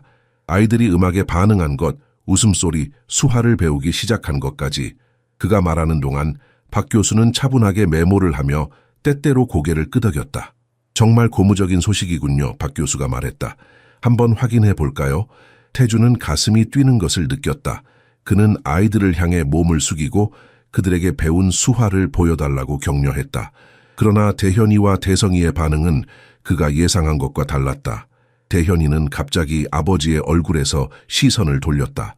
대성이는 수아의 옆으로 더 가까이 움직였고 거의 그녀의 치마 뒤에 숨는 듯했다. 두 아이 모두 경직되어 있었고 불안해 보였다. 대현아, 우리가 집에서 연습한 것 기억나지? 태준이 애원하듯 말했다. 그냥 박 교수님께 보여드리기만 하면 돼.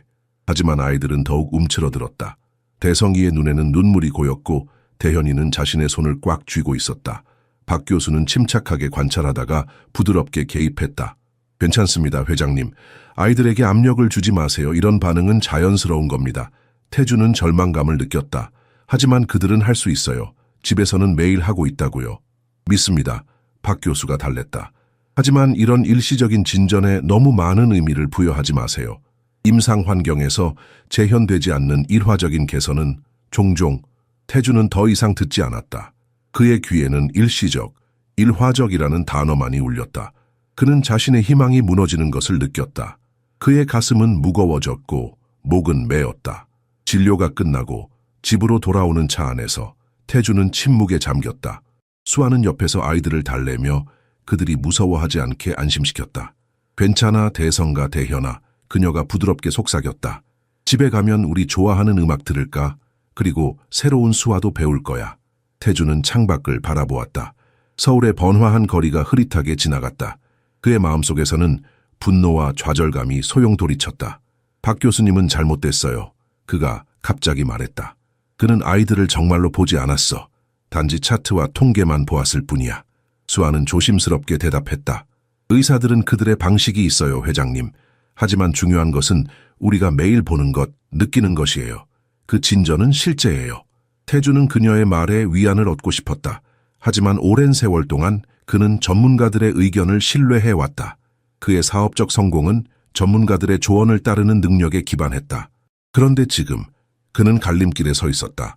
한쪽에는 박 교수와 같은 권위자들의 객관적인 평가가 있었고 다른 한쪽에는 그가 직접 목격한 변화와 수아에 흔들리지 않는 믿음이 있었다. 무엇이 진실일까요? 그는 자신에게 물었다. 그리고 그 순간 대현이가 조용히 그의 손을 잡았다. 그의 작은 손가락이 아버지의 손바닥에 안전하게 감싸졌다. 그 단순한 행동이 태준에게 모든 대답을 주었다. 병원 방문 이후 태준의 분노는 그를 아이들의 진전에 대한 희망을 처음으로 갖게 한 사람에게 향했다. 수에게.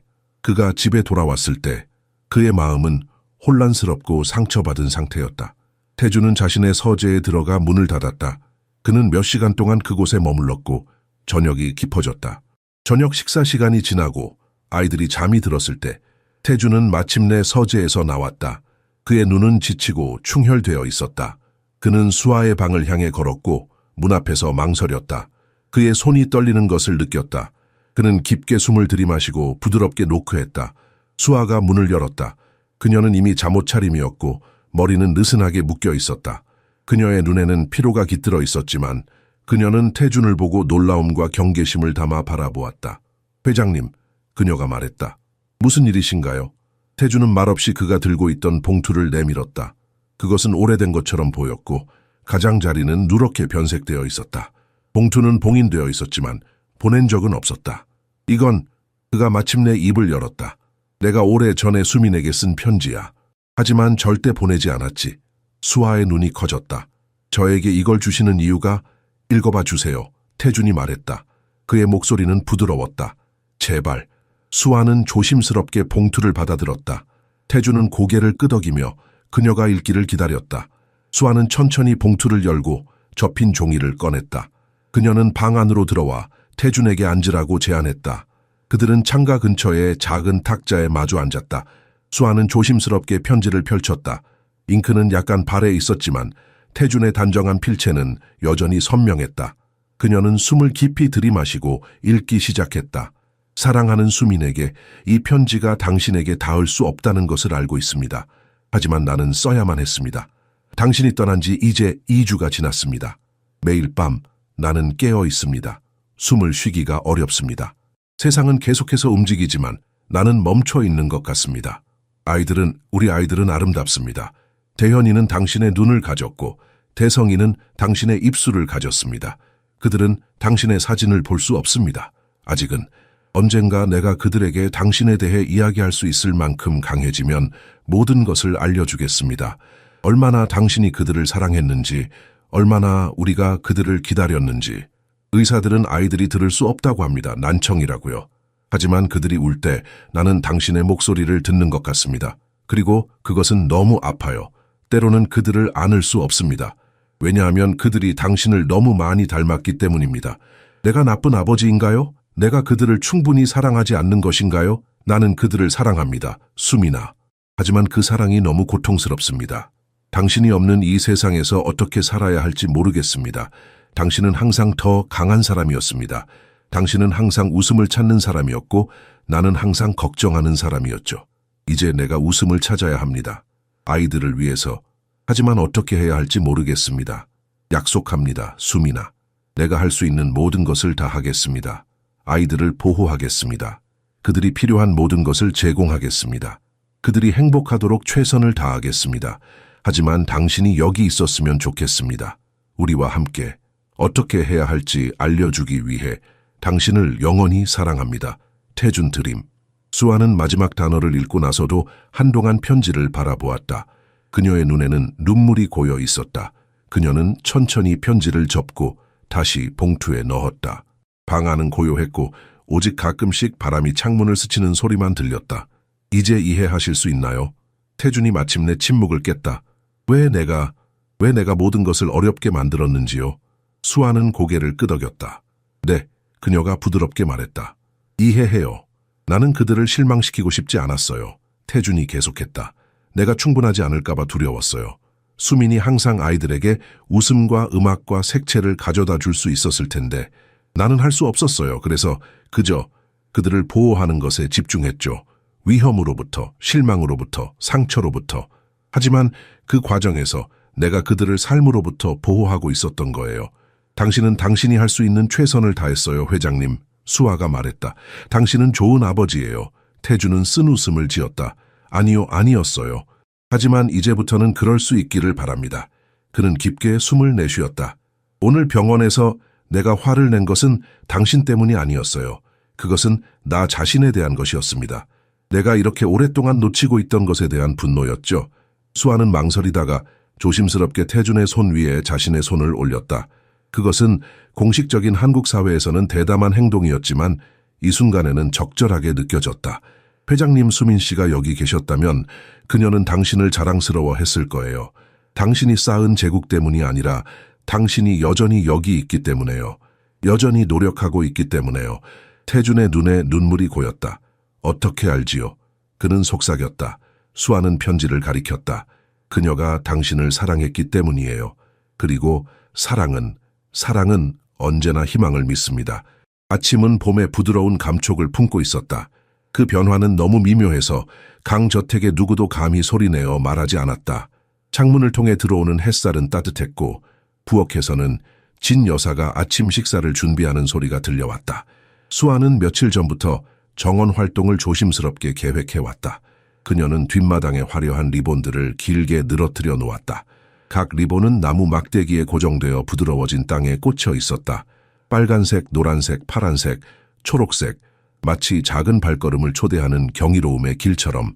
대성아, 대현아, 이리 와볼래? 수아가 창문을 통해 아이들을 불렀다.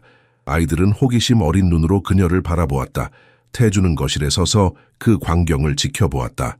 어젯밤 수에게 편지를 보여준 후 그는 무언가 변했다고 느꼈다.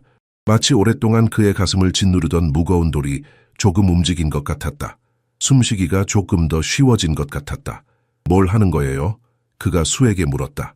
수아는 미소 지으며 대답했다. 색깔을 따라 걷는 놀이요. 아이들이 리듬을 느끼고 몸을 움직이는 걸 좋아한다는 걸 알게 됐어요. 이건 그냥 다른 방식으로 시도해보는 거예요.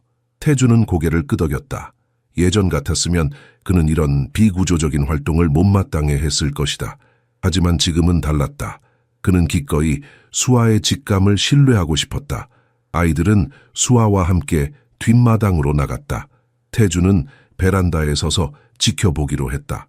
충분히 가까이서 볼 수 있지만 간섭하지 않을 만큼 떨어진 거리였다. 수아는 가장 명확한 수화로 아이들에게 설명했다. 색깔까지 걸어가요. 한 발 또 한 발. 대현이와 대성기는 불확실한 표정으로 그녀를 바라보았다. 그들의 손이 마치 말을 되돌려주려는 듯 움직였지만 충분히 이해한 것 같았다.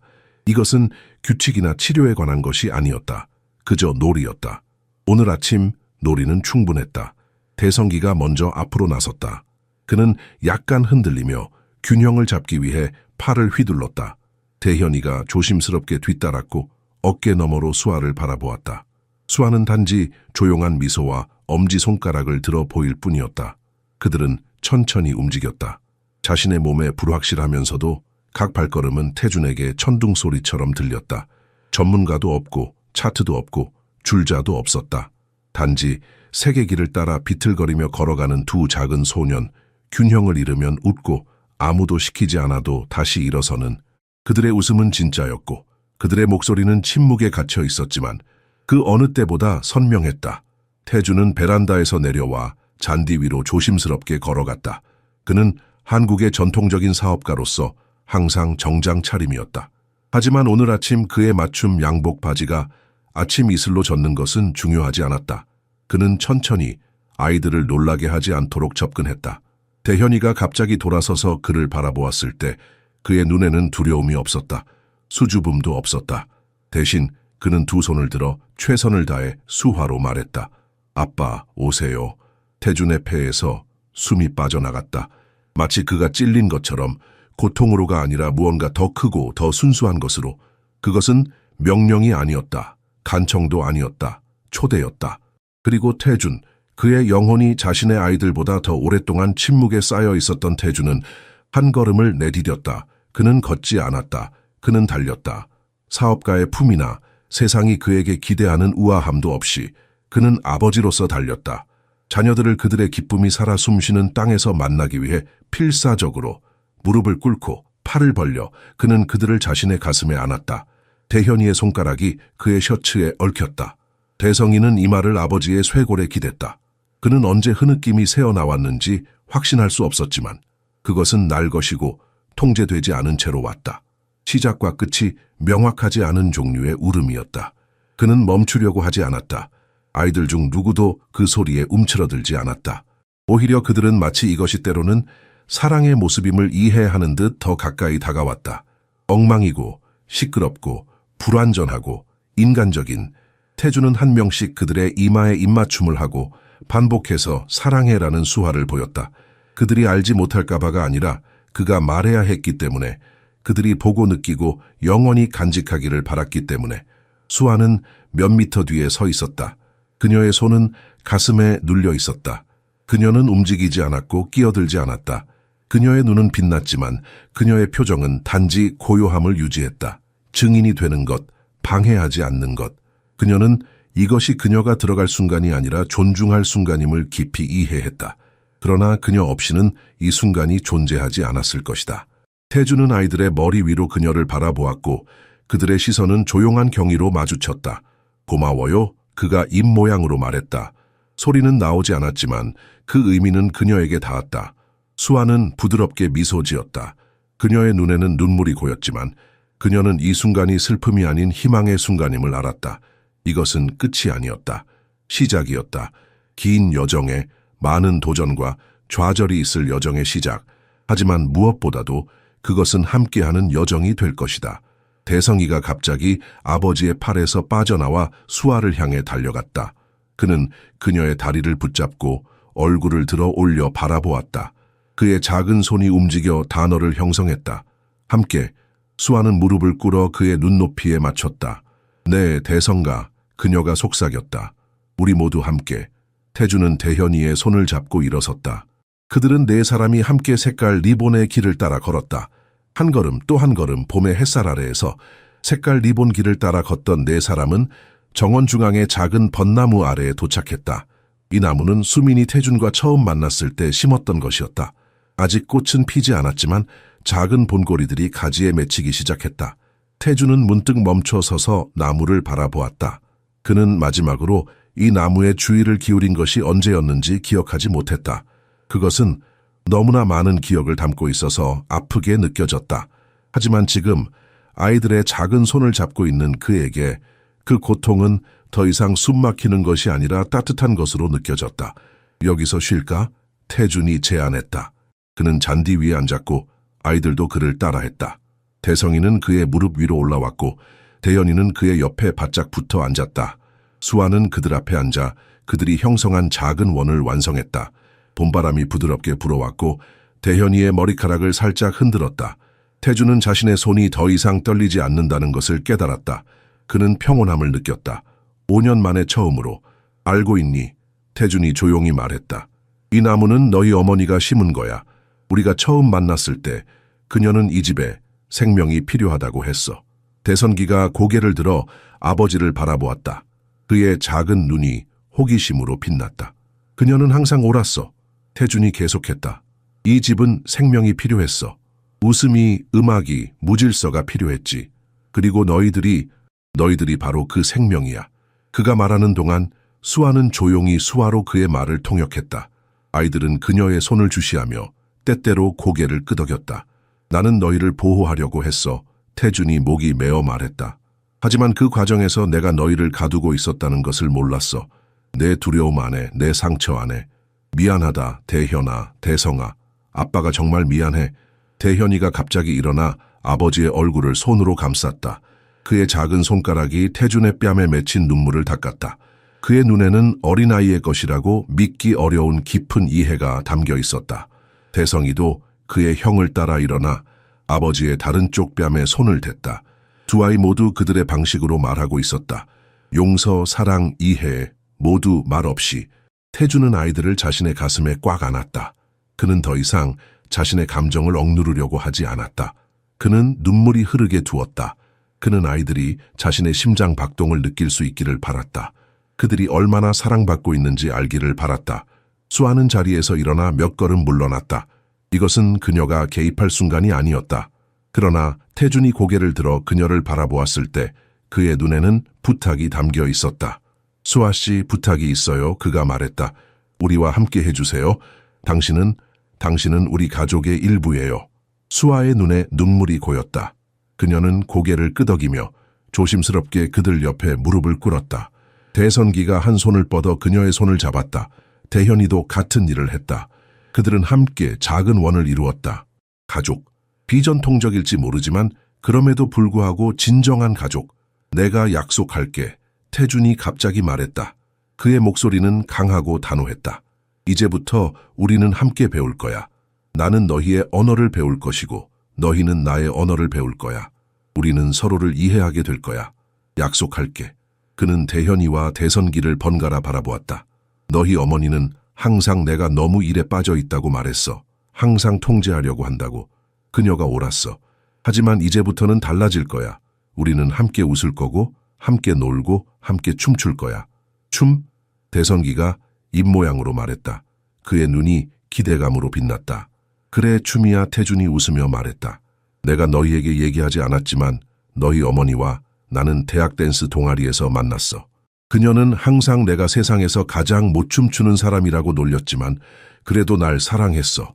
이 고백에 수아가 놀란 듯 그를 바라보았다. 대성그룹의 엄격한 회장이 대학 시절 댄스 동아리 회원이었다니. 그래서 저녁에 우리 모두 함께 춤을 춰볼까? 태준이 제안했다. 너희 어머니가 좋아했던 음악을 들으면서 대현이가 열정적으로 고개를 끄덕였고 대선기는 기쁨에 찬 소리를 내었다. 그것은 웃음소리와 같았다. 순수하고 자유롭고 완벽하게 아름다운 태준은 자신의 아들들을 품에 안은 채 봄바람이 부는 정원에 앉아 있었다. 그는 더 이상 대성그룹의 권위적인 회장이 아니었다. 그는 아버지였다. 그리고 그것은 그가 가진 가장 중요한 직함이었다. 우리 함께 집에 들어갈까? 태준이 제안했다. 오늘은 특별한 날이니 진 여사에게 우리 모두를 위한 특별한 저녁을 준비해달라고 부탁해볼게. 네 사람은 함께 일어섰다. 그들이 집을 향해 걸을 때 아이들은 리본 사이를 뛰어다녔다. 그들의 웃음소리가 정원을 가득 채웠고 태준은 그 소리가 자신의 영혼을 치유한다고 느꼈다. 몇 달이 지났고 강저택 내의 변화는 완전한 재탄생처럼 느껴졌다. 한때 고통 속에 얼어붙었던 집은 이제 움직임과 에너지로 맥동했다. 그 리듬은 마룻바닥을 밟는 모든 발걸음에서 느껴졌다. 한때 완벽하게 정돈되었던 복도는 이제 즐겁게 혼란스러워졌다. 계단에 놓인 작은 양말들, 소파 쿠션 사이에 끼어있는 인형들, 창턱을 따라 병사처럼 줄지어선 장난감 트럭들, 그리고 벽에는 아이들의 그림이 빽빽하게 붙어 있었다. 그것들은 단순하고 어설픈 그림이었지만 태준에게는 세상에서 가장 아름다운 예술 작품이었다. 침묵이 지배하던 곳에 이제는 웃음소리가 들렸다. 불완전하고 어딘가 깨져 있지만 분명히 진짜였다. 아이들은 더 이상 그림자에 붙어 있거나 방에 들어가기 전에 주저하지 않았다. 대신 그들은 자유롭게 뛰어다녔고 빠르게, 때로는 서툴게 수화를 했지만 항상 의도를 가지고 항상 기쁨을 담아 태준도 더 이상 주변부에서 지켜보지 않았다. 그는 함께했다. 바닥에 누워 아이들과 놀고 손에 물감을 묻히거나 신발끈에 엉키면서도 아이들이 새로운 수화를 마스터할 때마다 발음하려는 음절마다 그의 얼굴에는 자부심이 피어났다. 그리고 수화, 더 이상 단지 집이 돌아가게 하는 따뜻한 존재가 아니라 모든 것의 밑바탕에 흐르는 조용한 흐름이었다. 힘을 쓰지 않고 안내하고 통제하지 않고 형성하며 무언가 필수적인 존재가 되어가고 있었다. 특히 따뜻한 어느 저녁, 태준은 공지나 화려함 없이 정원에서 작은 모임을 가지기로 결정했다. 그것은 그의 지위가 요구할 수 있는 형식적인 파티가 아니라 더 친밀한 것이었다. 몇몇 가까운 친구들, 산책이나 놀이터 방문을 통해 아이들을 알게 된 이웃들, 그리고 기적이 펼쳐지는 것을 본 치료사들 중 일부가 초대되었다. 저는 이렇게 큰 발전을 본 적이 없습니다. 아이들의 언어 치료사인 김 선생이 태준에게 말했다. 대현이가 오늘 감사합니다 라고 실제로 말했을 때 저는 거의 울 뻔했어요. 태준은 미소 지었다. 우리 모두 매일 배우고 있어요. 저도 포함해서요. 정원은 부드러운 조명과 화려한 초롱으로 장식되어 있었다. 테이블에는 풍성한 음식이 가득했다. 전통 한식부터 아이들이 좋아하는 간단한 간식까지 작은 음악 시스템에서는 수민이 좋아했던 노래들이 흘러나왔다. 그 멜로디는 그에게 더 이상 고통스럽지 않았다. 대신 그것은 달콤한 기억이 되었다. 회장님, 잠시 말씀드려도 될까요? 진 여사가 다가와 물었다. 그녀의 눈에는 눈물이 고여 있었다. 물론이죠, 진 여사. 무슨 일이신가요? 저는 단지 감사하다고 말하고 싶었어요. 그녀가 말했다. 이 집이 다시 살아난 것을 보니 너무 기쁩니다. 수민 여사님이 보셨다면 얼마나 자랑스러워 하셨을지. 태준은 그녀의 손을 부드럽게 쥐었다. 고맙습니다, 진 여사. 당신은 우리 가족에게 항상 충실했어요. 우리가 가장 어두운 시간을 지날 때도요.